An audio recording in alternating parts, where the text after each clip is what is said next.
Hello all, welcome to story Walt. నేను రిజ్వానా. అంధకారంలో తెలుగు నవల చివరి భాగం. 4-5 నెలల నుంచి రాజేశ్వరి వృత్తి మానుకుంది. ఆమెకి గర్భాశయంలో క్యాన్సర్ వచ్చింది. ఎడతెగని బట్టల జబ్బు ప్రారంభమయ్యింది. ఎంతో కాలం నుంచి పొంచి ఉన్న ఇతర సుఖరోగాలన్నీ ముట్టడించాయి. 1 నెల రోజులు పెద్దాసుపత్రిలో ఉండి పారిపోయి వచ్చింది. అక్కడి దుర్గంధభరిత వాతావరణం, పలకరిస్తే కరువొచ్చే నర్సులు, వారాల తరబడి కన్నెత్తి చూడని డాక్టర్లు, రోజు చిల్లర డబ్బుల కోసం ప్రాణాలు కొరికే ఆయాలు, వాళ్ల వెక్కిరింతలు, హేళనలు అన్నీ దుర్భరమై ఆ నరకం నుంచి ఒక రాత్రి పారిపోయి వచ్చింది. 1 పైసా సంపాదన లేక బిడ్డని కూడా పస్తులు పెట్టి ఆ చిన్న పాత గుడిసెకే అద్దె ఇవ్వలేక ఆత్మహత్య గురించి ఆలోచించింది. ఒకసారి వెంకటరమణ వచ్చి కొంత డబ్బు ఇచ్చి అప్పటికా ఆలోచన నుంచి మళ్లించాడు. అతనిచ్చే డబ్బు మాత్రమే ఆమెకి ఆధారమయ్యింది కొన్నాళ్ళు. తర్వాత ఆ ఆధారము పోయింది. రమణ ఒకసారి తండ్రితో ఘర్షణ పడి అక్కకి చేసిన ద్రోహం గురించి తండ్రిని బాగా తిట్టి లెంపకాయలు కొట్టి ఇంటి నుంచి బయటపడ్డాడు. కొన్నాళ్ళు ఎక్కడెక్కడో తిరిగాడు. ఒకసారి హఠాత్తుగా అక్క దగ్గరికి వచ్చి పడి, చదువు మానేశానక్క, పుస్తకాలన్నీ తగలబెట్టేశాను అన్నాడు గర్వంగా చెబుతున్నట్టు. రాజేశ్వరి తెల్లబోయి, ఎందుకు అంది. ఎందుకేమిటి, ఏముంది ఈ చదువుల్లో అన్నాడు. పాలు పొంగుతున్నట్టు అతని మాటలన్నీ బుసబుస పొంగుకొచ్చాయి ఆవేశంతో. కాలేజీలు చూడు, ఎన్ని దుర్గంధాలు అక్కడ. పెద్ద పెద్ద డిగ్రీలున్న ఆ లెక్చరర్లు, ఆ ప్రొఫెసర్లు, అబ్బా ఎంత అల్పులు, ఎంత సంకుచితులు, ఎన్ని దురాభిమానాలు వాళ్ళకి. మాకు చదువులు చెప్పేది ఏం చెప్తున్నారు? వాళ్ళ మురికి భావాలే మా మీద రుద్దుతున్నారు తప్ప మా మనసులేం విశాలం చేస్తున్నారు? అసలు వాళ్ళు చెప్పడానికి ఏం ఉంది ఆ పుస్తకాల్లో? ఆ కాలేజీ గోడలు దాటి బయటకి వస్తే ఎంతమందో నీలాంటి అక్కలు, అనాథలు, దీర్ఘరోగులు, బిచ్చగాళ్ళు, దొంగలు, ఆకలి, దరిద్రం అడుగడుగున ఇదంతా గుండెల్ని కోస్తుంటే ఇవేవీ పట్టని ఆ పిరికి లెక్చరర్ల ముందు కూర్చొని ఆ చెత్త పుస్తకాలు ఏం చదవమంటావు? ఆ దొంగ పుస్తకాలు చదివి చదివి చివరికి దొంగలై మళ్ళీ పిల్లల్ని దొంగల్ని చేయడం తప్ప ఏం సాధిస్తాం జీవితాల్లో?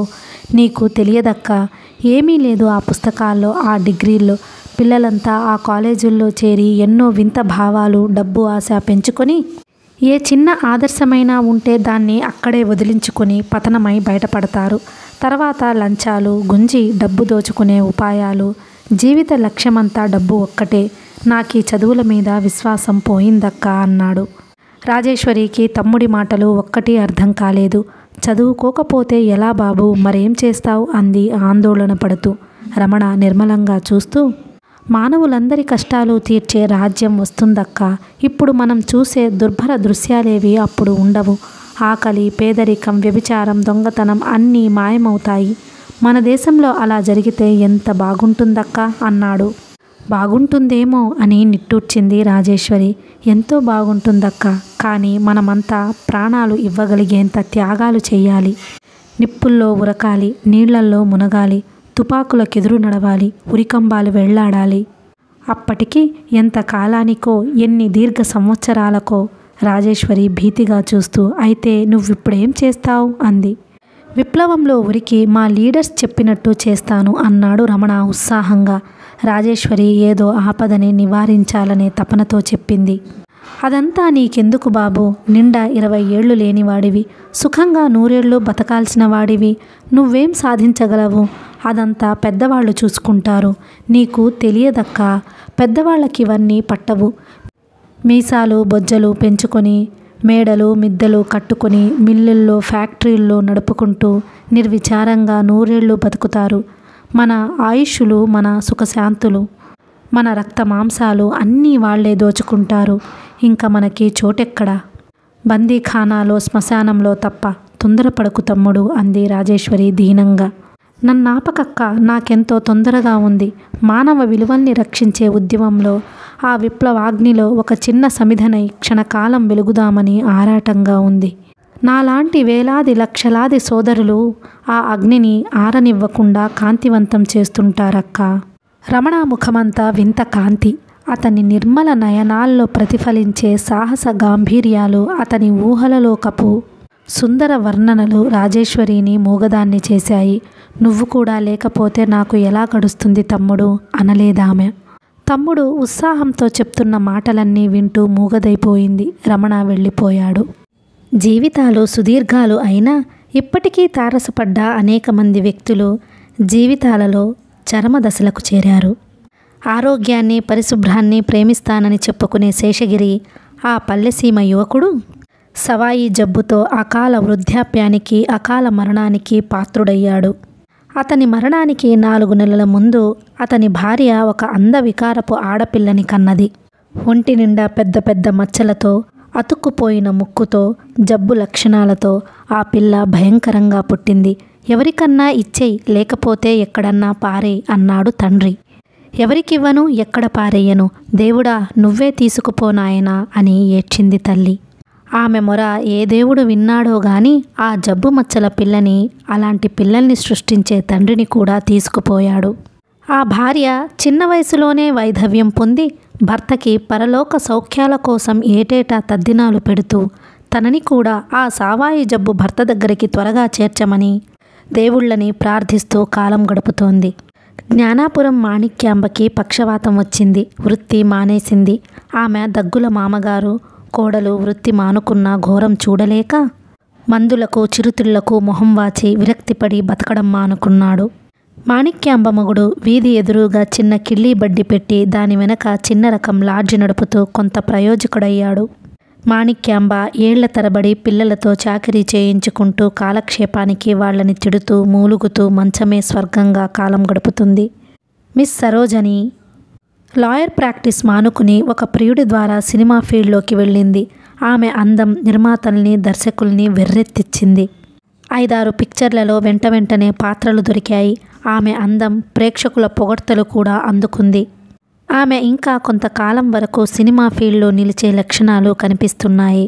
మీరెప్పుడు వివాహం చేసుకుంటారు? వివాహం గురించి మీ అభిప్రాయాలేమిటి అని ఇంటర్వ్యూల్లో పత్రికా విలేకరులు అడిగినప్పుడు ఆమె అందంగా నవ్వి, వివాహం ఒక పవిత్ర బంధం. మన భారత సంస్కృతి అంటే నాకెంతో గౌరవం. వివాహం గురించి నేనేమీ ఆలోచించటం లేదు. అప్పుడే తొందరేమిటి? కళామ తల్లిని సేవించటమే నా లక్ష్యం అని చెబుతూ ఉంటుంది. మీరు వివాహం చేసుకున్నప్పుడు ఈ ఫీల్డ్ నుంచి విరమిస్తారా అని విలేకరులు మళ్ళీ అడిగితే, ఏమో చెప్పలేను, భారత స్త్రీకి భర్తతోటిదే లోకం కదా అంటుంది సిగ్గుపడుతూ. ఆ లోకం ఏ భర్తతోటిదో అప్పుడు కళామ తల్లి సేవ ఏ గంగలో కలుస్తుందో చెప్పదామె. దర్శిపర్రు పెద్దిరాజు రాజేశ్వరి పారిపోయిన తరువాత ఇంకో ఆడదాన్ని తెచ్చి ఆ ఇంట్లోనే పెట్టాడు. మొగుడు మళ్ళీ ముండని పెట్టుకోవడం మహాలక్ష్మమ్మకెంతమాత్రం ఇష్టం లేదు. రాధ చచ్చిపోయిన తరువాత మొగుడు తనతో పూర్వంలాగే ప్రవర్తిస్తాడనుకుంది. ముందు బెట్టు చేసి తరువాత ఒప్పుకొని భర్త ఇంకే ఆడదాన్ని తెచ్చుకోనక్కర్లేకుండా మసులుకుందామనుకుంది. కానీ రాజు భార్య ప్రసక్తి ఎత్తలేదు. నువ్వు లక్ష్మీ అంశ అని రోజు పాడుతూనే ఉన్నాడు. ఆ పాటకి మహాలక్ష్మమ్మ పూర్వం మళ్ళీ ఆనందించక, నా మొహం లక్ష్మి లేండి, నా శార్ధం లక్ష్మి లేండి అని వాపోతూనే ఉంది. ఆమె లక్ష్మి కాదని రాజు ససేమిరా ఒప్పుకోలేదు. అతను మళ్ళీ ముండని తెచ్చుకున్నాక మహాలక్ష్మమ్మకి కంపరం పుట్టింది. ఆమె ఆలోచనలు పరిపరి విధాలా పోయాయి. యవ్వనంలో ఉధృతంగా సాగిన భక్తి పొంగు చల్లారింది. పూజలన్నీ మూలబడ్డాయి. అలాంటి రోజుల్లో ఒకనాడు దూదాకుల సాయిబు ఒకడు ఊళ్ళో పగలంతా పరుపులు కుట్టి ఆ రాత్రి తిండికి ఊరంతా వాకాబు చేసుకొని పెద్దిరాజు లోగిట్లోకొచ్చాడు. దేహి అని వచ్చిన వాళ్ళకి లేదు పొమ్మనకుండా తిండి పడేయడం ఆ ఇంట్లో రివాజు. సాయిబు సుష్టుగా తిని ధాన్యం కొట్లవేపు వసారాలో నేల మీద పడి నిద్రపోయాడు.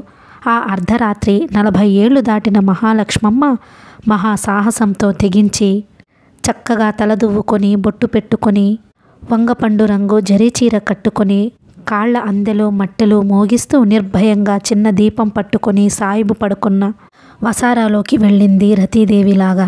సాయిబు గురక పెట్టి నిద్రపోతున్నాడు.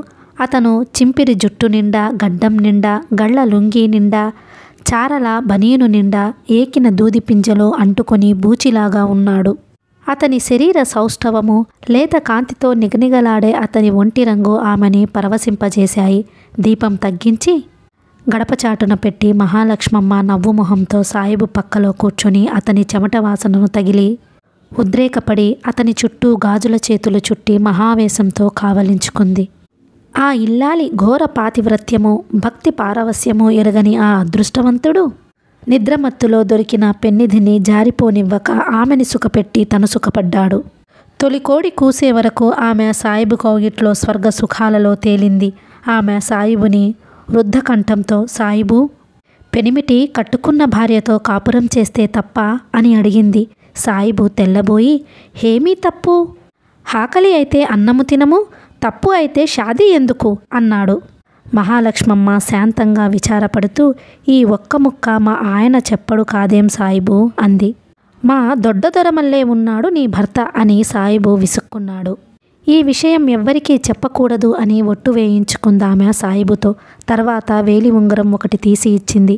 అది తీసుకోవడానికి సాయిబు మొహమాట పడ్డాడు, సిగ్గుపడ్డాడు. మీ దగ్గర డబ్బు తీసుకుంటానా బీబీజీ అన్నాడు. అలా అనకు, నేను నీకెంతో సంతోషంతో ఇస్తున్నాను, తీసుకో అని బలవంతం పెట్టిందామె. వారం రోజుల పాటు సాయిబు ఆ చుట్టుపక్కల ఊళ్ళల్లో పనులన్నీ చూసుకుంటూ ధర్మాత్ముడైన పెద్దిరాజు గారింట్లో జన్మలో దొరకని విందులారగిస్తూ మహాలక్ష్మమ్మ కౌగిట్లో శృంగార రాజ్యాలు ఏలుతూ కాలం గడిపాడు. సాయిబు నెల రోజులకొకసారి అయినా ఆ ఊరు వచ్చిపోతూ ఉంటాడు. మహాలక్ష్మమ్మ ఒక్కోసారి హఠాత్తుగా పశ్చాత్తాపంతో మునిగి తన మీద తను రోతపడి కళ్ళనీళ్లు పెట్టుకుంటూ ఉంటుంది. ఆమె మళ్ళీ పూజల్లో జపాల్లో పడింది. నువ్వు సామాన్యురాలివి కాదే, పతివ్రతల అంశం అని పెద్దిరాజు పొగుడుతూనే ఉన్నాడు. సాయిబు వచ్చిపోతూనే ఉన్నాడు. సుందరమ్మకి మూర్ఛల జబ్బు ప్రారంభమైనాక చాలా ధైర్యవంతురాలయ్యింది. మొగుడు పిలిచినప్పుడు నిర్మొహమాటంగా, నిర్లక్ష్యంగా, నా జోలికి వచ్చారంటే ఊరుకోను, ముష్టి బియ్యం ముష్టి వంకాయలు తేకపోతే మానేయండి, పస్తులుండి చచ్చిపోయినా సరే మీ వేషాలు సాగనివ్వను అని పెద్ద కంఠం చేసి పోట్లాటకి దిగేది. మొగుడు గుడ్డుని బాదినట్టు బాదినా సరే భరించేది గాని అతనికి లొంగలేదు. రామ్మూర్తి పెళ్ళాన్ని వదిలేసి లావుపాటి నల్లని నర్సు మెడలో రహస్యంగా పూలదండ వేసి ఆదర్శ వివాహం చేసుకుని వేరే ఇంట్లో కొత్త కాపురం పెట్టాడు. సుందరమ్మ ఒంటిపూట పస్తులతో గడిపింది కొంతకాలం. కళ్ళు లేని గోపి ఒకనాడు తల్లి దగ్గర వంటింట్లో తిరిగి కాలికి పీట తగిలి కుంపట్లోకి తూలి శరీరం కాలి 4-5 రోజులు నరకయాతన పడి చచ్చిపోయాడు. సుందరమ్మ ఆ కొడుకు కోసం ఏడ్చి ఏడ్చి పిచ్చిదయింది. అన్నా వదిన వచ్చి సుందరమ్మని పిచ్చాసుపత్రిలో చేర్పించి పిల్లల్ని తమతో తీసుకుపోయారు. పేద పిల్లలకి తిండి గుడ్డ పెట్టి పోషించే ఆశ్రయాలెక్కడున్నాయో కొన్నాళ్ళు వాకాబులు చేసి కొందరిని చేర్పించారు. సుందరమ్మ 2 ఏళ్ల నుంచి విశాఖపట్నంలో పిచ్చాసుపత్రిలో ఉంది. ఆమెకి ప్రేమలేఖ రాసిన రమణారావు అమెరికాలో ఇంకా చదువుకుంటున్నాడు. సుందరమ్మ ఫోటో సంపాదించాలని అతనికి చాలా పట్టుదలగా ఉంది. ఇంకా లలిత వెళ్ళిపోయిన తరువాత శేఖరం సీతని పెళ్లి చేసుకున్నాడు. సీత ఎన్టీ రామారావుని మర్చిపోకపోయినా భర్తతో బాగానే కాపురం చేస్తుంది. లలిత ఎందుకు వెళ్ళిపోయిందండి అని సీత భర్తని చాలాసార్లు అడిగింది. శేఖరం ఆ ప్రసక్తి తప్పించాలని ప్రయత్నించినా వదల్లేదు. నాకు చెప్పకూడదా, నా దగ్గర కూడా మీకు రహస్యాలేనా అని నిష్ఠూరాలు ప్రారంభించింది. శేఖరం ఇష్టం లేకుండానే చెప్పాడు. లలిత మంచిది కాదని తెలిసింది అన్నాడు. సీత ఆశ్చర్యపడి, ఛ, పాపం లలిత అలాంటిది కాదండి అంది. నీ మొహం నీకేం తెలుసు అన్నాడు శేఖరం. నీ మొహం నీకేం తెలుసు అన్నాడు శేఖరం. ఆలోచించగా నిజమేనేమో అనిపించింది సీతకి. అందుకేనేమోనండి నాకన్నీ పాడుమాటలు చెప్పేది. పెళ్లి కాని పిల్లలు కులం గోత్రం చూడకుండా ఎవరితోనన్నా లేచిపోవాలట. ఛీ, ఏం మాటలు బాబు, నాకు 25 ఏళ్ల వరకు పెళ్లి కాకపోయినా మగాడిని కన్నెత్తి చూశానా అంది గర్వంగా. అప్పటి నుంచి సీతకి చాలా అతిశయంగా ఉంది. తను లలిత కన్నా గొప్పదాన్నని, శేఖరానికి తగినదాన్నని. శేఖరం దినచర్యలన్నీ సక్రమంగానే నడుస్తున్నాయి. ఇద్దరూ అప్పుడప్పుడు షికార్లకి కూడా వెళ్తున్నారు. అయినా జీవితం చాలా యాంత్రికం అయిపోయినట్టు శేఖరానికి కూడా స్పష్టంగా తెలిసిపోయింది. లలితతో జీవితం ఇంద్రధనస్సు రంగులతో ఉత్సాహభరితంగా పరిగెత్తేది. లలితతో అనుభవించిన ఆనందం, సుఖం ఒక్క క్షణం కూడా సీత దగ్గర దొరకలేదు. లలిత ఇంట్లో పనులన్నీ స్వయంగా చేసుకునేది, పుస్తకాలు చదువుకునేది, వాటి గురించి ఇద్దరూ మాట్లాడుకునేవారు. ఆ రోజులు చాలా హాయిగా ఉండేవి. సీతకి పని అంటే బద్ధకం. పని మనిషి రాకపోతే ఏడ్చినంత పని చేస్తుంది. రాత్రిపూట ఎన్నడూ స్నానం చేసి మంచి చీర కట్టదు. పుస్తకాలు చదవడం కూడా మానేసింది. సీత, నువ్వు మెట్రికులేషన్కి కడితే బాగుంటుంది అన్నాడు శేఖరం చాలాసార్లు. ఇప్పుడు నాకు చదువెందుకు పోదురు, పెళ్లి కూడా అయిపోయింది అంది సీత. చదువు పెళ్లి కోసం కాదు సీత అన్నాడు శేఖరం. మరింకెందుకు అంది సీత. స్వేచ్ఛ కోసం అందామనుకున్నాడు. నోరు ఎవరో మూసినట్టు ఆగాడు. నిజంగా స్త్రీలు స్వేచ్ఛని వినియోగించుకున్నప్పుడు తను సహించలేడు. అవును, అది నిజం. తర్వాత అతను మళ్ళీ సీత చదువు ప్రసక్తి ఎత్తలేదు. బతికాననుకుంది సీత. సీత ఒకసారి సినిమాకి బయలుదేరే ముందు పెట్లో చీర తీసుకుని ఆ చీరలో నుంచి రాలిపడ్డ ఎన్టీ రామారావు ఫోటోని ముద్దు పెట్టుకుంది. గదిలోకి వస్తూ అది చూసిన శేఖరం కోపం పట్టలేక సీత చెంప మీద చెల్లున కొట్టాడు. అందమైన రామారావుని ముక్కలు ముక్కలు చేసి కిటికీలో నుంచి బయటకి విసిరాడు. సీత ఏడ్చి సినిమా మానుకుని పుట్టింట్లోకి పోయి పడుకుంది. శేఖరం అసహ్యంతో బయటకి పోయాడు. అతని అశాంతి అతనికి స్పష్టంగా తెలిసింది.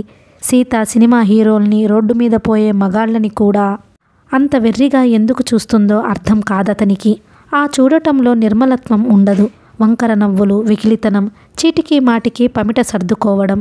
లలిత ఉన్న రోజుల్లో కూడా తన వైపే అలాగే చూసేది. అప్పుడైతే తను పెళ్లి కానిది. ఇప్పుడు కూడా అలాగేనా? అబ్బా, ఈ రకం మానసిక వ్యభిచారం కన్నా శారీరక వ్యభిచారమే 1000 రెట్లు నయం అనుకున్నాడతను చాలాసార్లు. ఒకసారి చాలా విచిత్రంగా కాకినాడలో శేఖరం, లలిత కలుసుకున్నారు నడి రోడ్డు మీద. లలితే శేఖరాన్ని చూసి ఆగింది. శేఖరం తన కళ్ళని తను నమ్మలేక నువ్వా అన్నాడు. లలిత నవ్వుతోంది. ఆమె పక్కన రామచంద్రం ఉన్నాడు. అతని చేతుల్లో 2 ఏళ్ల పిల్లాడున్నాడు. లలిత రామచంద్రాన్ని చూస్తూ, రామం, ఈయనే శేఖరం గారు. నీకు చెప్పానే విశాఖపట్నంలో నేనున్నప్పుడు గుర్తుందిగా అంది. రామచంద్రం అర్థం చేసుకుని గుర్తుంది అని నవ్వుమొహంతో శేఖరం వైపు చెయ్యి చాపాడు. శేఖరం ఇబ్బందిగా అతని చెయ్యి పట్టుకుని విడిచాడు. రామచంద్రం చేతుల్లో పిల్లాడు కూడా షేక్ హ్యాండ్ కోసం చెయ్యి చాపాడు. శేఖరం తెల్లబోయి వాడికి షేక్ హ్యాండ్ ఇచ్చాడు. లలిత నవ్వి, వీడు మా అబ్బాయండి, ఈయన మా అబ్బాయి నాన్న, పేరు రామచంద్రం అంది. శేఖరం నిర్ఘాంతపోయాడు.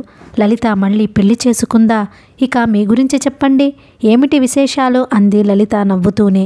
శేఖరం తటపటాయిస్తూ, విశేషాలేమీ లేవు, సీతని పెళ్లి చేసుకున్నాను అన్నాడు. సీతనా? చాలా మంచి పిల్ల అంది లలిత. సుందరమ్మ గారు బాగున్నారా అని అడిగింది. ఆవిడకి జబ్బు చేసింది, పిచ్చాసుపత్రిలో పెట్టారు, తర్వాతేమైందో తెలియదు నాకు అన్నాడు. లలిత చాలా విచారంగా, అవును, సుందరమ్మ గారికి కాకపోతే ఇంకెవరికి పిచ్చెక్కుతుంది, పోనీ అక్కడైనా సుఖపడుతుంది అంది. పిల్లాడు రామచంద్రం చేతుల్లో ఉండనని పేచీ పెడుతుంటే, చూడు లలిత, ఈ గాడిద కిందకి దిగుతానంటున్నాడు అని ఫిర్యాదు చేశాడు రామచంద్రం. వాడు నడుస్తానంటుంటే ఎత్తుకోవడం ఎందుకు రామం అంది లలిత కోప్పడుతూ. భలే దానివి, వీడు నడుస్తాడా? వీడితో పరుగు పందెంలో నెగ్గగలవాడున్నాడా ఈ ఊళ్ళో? బాగున్నాయి కొడుకు గొప్పలు అంది లలిత నవ్వి. రామచంద్రం కొడుకుని దించి చెయ్యి పట్టుకుని నించున్నాడు. వాడు ఆ చెయ్యి కూడా వదిలించుకోవాలని పోట్లాడుతున్నాడు. వీడికి ఎలాంటి కట్టుబాట్లు పనికిరావండి అన్నాడు రామచంద్రం శేఖరంతో. శేఖరం నిరుత్సాహంగా నవ్వి, ఏం పేరు అని అడిగాడు. చలం. లలితకి నాకు చలం చాలా ఇష్టం. ఆడపిల్ల పుట్టినా చలందేవి అనో చలం కుమారి అనో పెడదామనుకున్నాం లేండి అన్నాడు. శేఖరం ముభావంగా ఉన్నాడు. లలితనే పరిశీలిస్తున్నాడు. లలిత మాట ప్రవర్తన ఏమీ మారలేదు. చాలా ప్రశాంతంగా నిశ్చింతగా కనిపిస్తోంది. లలిత, శేఖరం గారిని మన ఇంటికి ఆహ్వానించడం మర్యాద, ఇలా రోడ్డు మీద విడిది చేయటం బాగాలేదు. ఈ చలంగాడి గురించి భయంగా ఉంది నాకు అన్నాడు రామచంద్రం. అవును, మీరోసారి మా ఇంటికి రావాలి అంది లలిత శేఖరాన్ని చూస్తూ. ఇప్పుడు కాదు, మరోసారి వస్తాను అన్నాడు శేఖరం. మీ ఇష్టం అంది లలిత. రోడ్డు మీద కార్ల కిందకి పరిగెడుతున్న కొడుకుని బలవంతంగా ఎత్తుకుంటూ, వీడుత్త చంచలమండి, చిలిపి వెధవ, పెంకి వెధవ అని రామచంద్రం కుమారుణ్ణి వర్ణించాడు. శేఖరం నిలబడలేక వెళ్తున్నా లలిత అని గబగబా నడిచి జనంలో మాయమయ్యాడు. లలిత రామచంద్రాన్ని చూసింది. అతను కొడుకు నవ్వుమొహం చూసి ఆనందిస్తున్నాడు. శకుంతలకి పెళ్ళైన కొత్తల్లోనే జీవితం మీద విరక్తి కలిగింది. అత్త ఆడబిడ్డల పోరుతో, మొగుడి నిర్లక్ష్యంతో సరిపుచ్చుకుంటూ సంవత్సరాలు గడిపేసింది. ఆమెకి సహనం ఎక్కువైన కొద్దీ సహనంతో పోటీగా కష్టాలు కూడా ఎక్కువయ్యాయి. ఆడబిడ్డ ఒక్కతే 1000 పిశాచాల బలంతో ఆమె సుఖాలన్నీ ధ్వంసం చేయడానికి పూనుకుంది. ఇంటికొచ్చిన చాకలిదాన్నో మాదిగదాన్నో తన భర్త గదిలోకి లాక్కుపోయి తలుపులేసుకునే దృశ్యాలు శకుంతల అనేకసార్లు చూసింది. భరించే శక్తి నశించి ఏ దురదృష్ట క్షణంలోనో అతనితో పోట్లాటము, అతను ఆమెని కొట్టడము, ఆడబిడ్డ కలగజేసుకొని మగాడి వ్యవహారాలు నీకెందుకు, నీకేమన్నా లోటు చేస్తున్నాడా, తిని కూర్చోలేవు అని అదుమాయించడము యథావిధిగా జరిగేవే. చూడగా తన కష్టాలకన్నిటికీ ఆడబిడ్డే కారణం అనిపించేది ఒక్కోసారి శకుంతలకి. ఆమెకి సంసారము మొగుడు ఉంటే ఇంత ఈర్ష్య లేకపోనేమో అనుకునేది. ఒకసారి భర్త సంతోషంగా ఉన్నప్పుడు వదిన జీవితం అంతా అలా అయిపోవలసిందేనా, ఆమెకి మాత్రం సంసారం బిడ్డలు అక్కర్లేదా, మళ్ళీ పెళ్లి చేస్తే బాగుండదు అంది. శకుంతల భర్త ఏదో ఘోరావమానం జరిగినట్టు ఉగ్రుడై శకుంతలని లెంపకాయలేసి, మా వంశంలో ఆడపిల్లలు అగ్నిహోత్రాలు, ఏమనుకున్నావో, నీ అప్పలాగా అనుకున్నావా అని బూతులు తిట్టాడు. ఆ పోట్లాటకి అసలు కారణం విని శకుంతల అత్త బుగ్గలు నొక్కుకుంటూ, దాని భారం నువ్వే మోస్తున్నావు, మళ్ళీ పెళ్లి చేయమంటావా, మీ ఊళ్ళో అలాగే చేస్తారు కావున్ను, రేపు నువ్వు అలాగే చేస్తావు కావున్ను, మొగుడు చస్తే అని తిట్టిపోసి ఆ రోజంతా శకుంతల పుట్టింటి వాళ్ళు అవలక్షణాలు, ఆమె అక్కగారి రంకు చేష్టలు పెద్ద గొంతుతో కేకలతో ఇరుగు పొరుగు వాళ్ళకి వర్ణించి చెప్పి ఆనందించింది. ఆ రాత్రి నూతిలోకి ఉరికెయ్యాలని శకుంతలకి చాలా ఆరాటం పుట్టింది. రోజంతా అదే ఆలోచించింది. నవ్వుతూ ఒళ్ళో ఆడుకుంటున్న పిల్లాడు ఆమె ఆలోచనలకు బంధం వేశాడు. శకుంతల ఏడ్చి ఏడ్చి తన ఆలోచనలు మళ్లించుకుంది. శకుంతల కొడుకు చుట్టూ అల్లుకున్న ఆశలన్నీ, బంధనాలన్నీ చాలా తొందరగానే తెగిపోయాయి. ఆ పిల్లాడు నెమ్మదిగా తల్లికి దూరమై మేనత్తకి దగ్గరయ్యాడు. మేనత్త ఆ పిల్లాన్ని తన అధికారంలోకి లాగేసింది. ఆమెకి కోపం వస్తే పెద్ద పెద్ద కర్రలతో మేనల్లుణ్ణి చావబాదేది. తల్లి అడ్డం వెళ్తే వాడికి భయం చెప్పడానికే నేను తగనా అని పెద్ద పోట్లాట పెట్టి రాద్ధాంతం చేసేది. శకుంతల మొగుడితో చెప్పి ఏడిస్తే, అక్క కింకెవరున్నారు, దాని ఆస్తి అంతా వాడికే ఇస్తుంది, చూసి చూడనట్టు ఊరుకో అనేవాడు. శకుంతల వెర్రెత్తినట్టు ఏడ్చేది. తల్లి చూపించే మృదువైన ప్రేమ గాని, చల్లని వాత్సల్యం గాని, మేనత్త ఇచ్చే చిల్లర డబ్బుల ముందు ఆ పిల్లవాడికేమీ విలువ లేకుండా పోయేవి. శకుంతల ఇంకా చాలా ఆశతో పెద్దవాడైతే వాడే తెలుసుకుంటాడు అనుకునేది. కానీ ఆ పిల్లవాడు పెద్దవాడే ఆ ఇంట్లో తల్లి విలువెంతో నిజంగానే తెలుసుకున్నాడు. తల్లి అంటే వాడి మనసులో ఎక్కడో కొంచెం భక్తి ఉన్నా దాని మీద మందపాటి పొరలు పేరుకున్నాయి. వాడు తల్లి నమ్మకానికి వ్యతిరేకంగా తండ్రికి తగ్గ కొడుకుగా తయారయ్యాడు. 15 ఏళ్ల వయసు నుంచి ఆడపిల్లల వెనకాల తిరగడం ప్రారంభించాడు. ఒకసారి పొలంలో 7 ఏళ్ల పిల్లని కొట్టి బలాత్కరించాడని విన్నప్పుడు శకుంతల మనసు పూర్తిగా విరుచుకుంది. మర్నాడు తండ్రిని చూసి వస్తానని పుట్టింటికి ప్రయాణమయ్యింది. శకుంతల తండ్రి తెగుళ్లతో బాగా ముసలివాడయ్యాడు. శకుంతల తమ్ముడు తండ్రిని ధిక్కరించి కాలేజీలో ప్రేమించిన కులం తక్కువ పిల్లని పెళ్లి చేసుకున్నాడు. తండ్రి కిక్కురుమనలేకపోయాడు. ఈ ఆస్తి అంతా అనుభవించవలసిన వాడు వాడే, వాణ్ణి భరించక నాకు తప్పుతుందా అని తండ్రి కొడుకుతో రాజీ పడ్డాడు. గోపాలం పెత్తనమంతా తన చేతుల్లోకి తీసుకొని ఇంటిని అధునాతనం చేశాడు. చీకటి గదుల్లో విశాలమైన కిటికీలు, అల్మారాలు పెట్టించాడు. డాబా వేయించాడు. ఇల్లంతా సోఫాలతో, మేజాలతో, పంకాలతో నింపేశాడు. వ్యవసాయానికి ట్రాక్టర్ కొన్నాడు. బస్తీ ప్రయాణాలకు కారు కొన్నాడు. తండ్రి పొదుపు చేసిన డబ్బంతా నీళ్లలాగా ఖర్చు చేసి కోరుకున్నవన్నీ అందాలు అమర్చి భార్యని తీసుకొచ్చాడు. స్వర్గంలో బతుకుతున్నట్టు కాపురం చేస్తున్న తమ్ముణ్ణి, మరదల్ని చూసి శకుంతల చాలా ఆనందించింది. అత్తింటి ప్రసక్తి ఎత్తకుండా 6 నెలలు పుట్టింట్లోనే ఉండిపోయింది. తండ్రికి అన్ని సంగతులు చెప్పింది. నేనక్కడకు వెళ్ళను నాన్న అంది. ఆయన తెల్లబోయి, మంచిదానివే, అదేం మాట, సంసారం అన్నాక 1,00,000 లోటుపాట్లు వస్తాయి, ఓర్చుకోవాలి అన్నాడు. ఎన్నేళ్ళు ఓర్చుకోను, ఇన్నేళ్ళు కంటికి మంటికి ఏకధారగా ఏడ్చాను, జీవితమంతా ఏడుస్తూనే ఉండమంటావా నాన్న అంది. మీ అత్త ఆడబిడ్డ కాస్త నోరున్న మనుషులని నేను విన్నాను. అయినా మీ అక్క చేసిన వెధవ పనికి ఏడుస్తూ ఉండాల్సిందే, వాళ్ళెన్ని అన్నా పడాల్సిందే. నీకు తెలియదు నాన్న, అక్క చేసిన పని వాళ్లకో వంక, అది కాకపోతే ఇంకోటి సృష్టిస్తారు. మా ఆడబిడ్డ చాటుమాటుగా చేసే ఘోరాల కన్నా అక్క తప్పు పని చేసిందా? అయితే ఆవిడ్ని పుట్టింటి వాళ్ళు గొప్ప చేస్తారు, నువ్వు మమ్మల్ని వీధిన పెడతావు అంది. ఇన్ని మాటలెందుకమ్మాయి, నువ్వు కాపురం వదులుకుంటే ఏమన్నా మర్యాదగా ఉంటుందా? అక్క చేసిన పనికే తలెత్తుకోలేకుండా ఉన్నాం. సరే, తమ్ముడు అంతకన్నా గొప్ప పని చేశాడు, ఇక నువ్వు కూడా ఇలా చేస్తే నాకు చావెప్పుడొస్తుందో, నేనింకా ఎన్ని ఘోరాలు చూడాలో. శకుంతల దుఃఖం ఆగక వలవలా ఏడుస్తూ, అక్కడ నాకేముంది నాన్న, నా కొడుకు కూడా నాకు వ్యతిరేకంగా వాళ్లలో కలిశాడు. మా ఆయన ముండలే లోకంగా బతుకుతుంటాడు. ఏం చూసుకొని అక్కడికి వెళ్ళమంటావు? నేను ఈ బాధలన్నీ నీతో కాకపోతే ఎవరితో చెప్పుకుంటాను, ఎవరు వింటారు అని మళ్ళీ మళ్ళీ చెప్పుకొచ్చింది. తండ్రి విసుక్కుని, ఊరికే బాధలు బాధలు అంటావు. మీ అమ్మ ఎన్ని బాధలు పడి అణకువగా కాపురం చేసిందో తెలుసా? దాని కడుపున మీరెలా పుట్టారో గాని సంసారం వదులుకొని మరదలకి చాకిరీ చేస్తూ పుట్టింట్లో పడి ఉంటే ఉండు అన్నాడాయన పౌరుషంగా. వేరే ఇల్లు కట్టించు, నువ్వు నేను ఉందాం, నిన్ని పెద్ద వయసులో కనిపెట్టుకుని ఉంటాను. వేరే ఇల్లు కట్టించి నన్ను కొడుకుతో వేరుపడమంటావా అని లేచిపోయాడు తండ్రి. శకుంతల మళ్ళీ ప్రయాణమవుతుంటే తమ్ముడు చాలా వారించాడు. తండ్రి మాట లక్ష్య పెట్టవద్దన్నాడు, తిరిగి వెళ్ళవద్దన్నాడు. శకుంతల వినలేదు. 6 నెలల తర్వాత అత్తవారింటికెళ్ళింది. వదిలించుకున్న పిశాచం మళ్ళీ పట్టుకున్నట్టు చూశారు అత్త ఆడబిడ్డలు. రాక ఎక్కడికి పోతుంది అన్నారు. ఆ రాత్రే శకుంతల నూతిలో పడి చచ్చిపోయింది. జరగాల్సిందేదో జరిగినట్టు భావించారు అందరూ. 1 నెల రోజుల తరువాత తండ్రి, మా అమ్మాయి నా కల్లోకి వచ్చింది, పెద్ద బొట్టు పెట్టుకుని కనిపించింది, పేరెంటాలయ్యింది, దానికి గుడి కట్టిస్తాను అని అందరికీ చెప్పాడు. ఇంటి ఆవరణలో కూతురి విగ్రహానికి గుడి కట్టించే ప్రయత్నాలు చేశాడు. గోపాలం అసహించుకొని తండ్రితో పోట్లాడాడు. అది బతికి ఉన్నప్పుడు ఇంట్లో ఉంటానంటే నిలబడనివ్వలేదు. ఇప్పుడు దాని మీద నీకు ప్రేమ పుట్టికొచ్చిందా? చచ్చేదాకా చేసి ఇప్పుడు గుడి కట్టిస్తావా? ఆడపిల్లలిద్దరినీ పొట్టన పెట్టుకున్నావు, వాళ్ళ ఉసుర్లు పోసుకున్నావు. ఛీ, నువ్వు తండ్రివేనా? నీ మొహం చూస్తే మహాపాపం అని ఇంట్లో నుంచి పొమ్మని తండ్రి మీద కేకలేశాడు. కిక్కురుమనలేదు తండ్రి. కూతురికి గుడి కట్టించి గొప్ప ప్రేమగల తండ్రిగా తన కీర్తి పెంచుకుందామని తాపత్రయపడ్డ తండ్రి ఆ ప్రయత్నం మానుకోక తప్పలేదు. రాజేశ్వరి వెళ్ళిపోయిన తరువాత రాఘవరావు కనకమహాలక్ష్మిని వైభవపేతంగా వివాహం చేసుకున్నాడు. రాఘవరావుకి కట్నం ఇచ్చి కూతురి పేర కొంత పొలం కూడా ఇచ్చారు ఆమె తల్లిదండ్రులు. రాఘవరావు సత్యనారాయణ కాంట్రాక్టుల్లో వాటా తీసుకున్నాడు.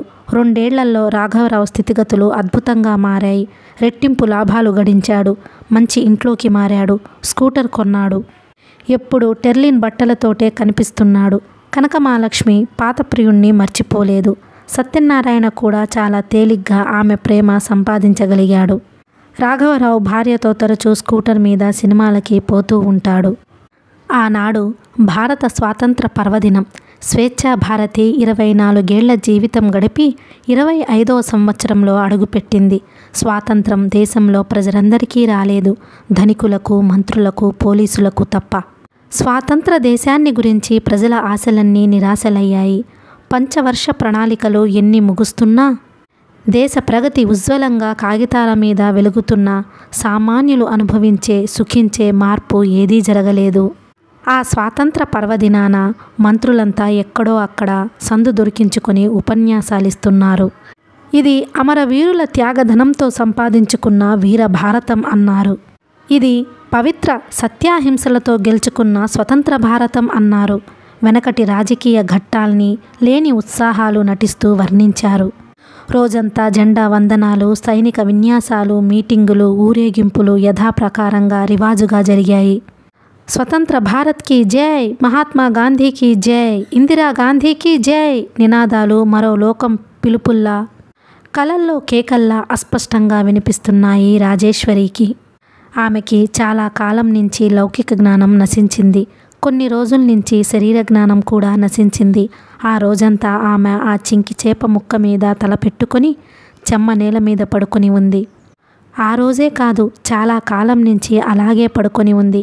ఆమె పోలిక దొరకనంతగా చిక్కి శల్యమై అస్థిపంజరం పడుకున్నట్టు ఉంది. అప్పుడప్పుడు అప్రయత్నంగా కళ్ళు తెరిచి పక్కనే ఉన్న బిడ్డని చూసి మళ్ళీ కళ్ళు మూసుకుంటుంది. ఆ చూపుల్లో కళలు, కాంతులు, మెరుపులు అన్నీ ఏమయ్యాయో. నిర్జీవమైన గాజు గుడ్ల వలె తెల్లగా కదులుతున్నాయి కళ్ళు. కన్నీళ్లతో నిండిపోతున్నాయా కళ్ళు. ఆమె రూప యవ్వన లావణ్యాలు కళ్లకు మిరుమిట్లు గొలిపినంత కాలం రసిక పురుషులామెని కామించి చేరదీశారు. ఆమె సర్వస్వము నాశనమై ఆకలితో దీర్ఘరోగంతో అలమటిస్తున్న నాడు రోతపడి దూరంగా తప్పుకున్నారు.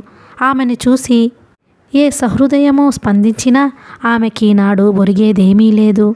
ఆమె నిండు జీవితం భయంకరమైన నిరాశతో, జుగుప్సతో, ఏకాకితనంతో దుఃఖంతో గడిచిపోయింది.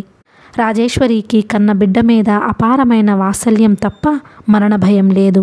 చాలా కాలం కిందటే కూతురి భారం అప్పలకొండ మీద పెట్టింది. నేను చచ్చిపోయాక నా బిడ్డకి తల్లివి, తండ్రివి, భగవంతుడివి అంతా నువ్వే అని చెప్పింది. రాజేశ్వరి 29 ఏళ్ల వృద్ధురాలు. సుమారు 12 సంవత్సరాలు శరీర వ్యాపారం చేసింది. అనేకసార్లు కడుపులు పోగొట్టుకుంది. అనేక వికృతమైన రోగాలు అనుభవించింది. 5-6 సార్లు పోలీసు కేసుల్లో చిక్కుకుంది. బతుకంతా వ్యధలతో అలమటించింది.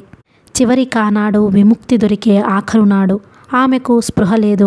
ఆమె ఒంటి మీద చిరుగుల పీలికలన్నీ రక్తస్రావంతో తడిసి ఉన్నాయి. మట్టి నేల నెత్తుటితో నాని ఉంది.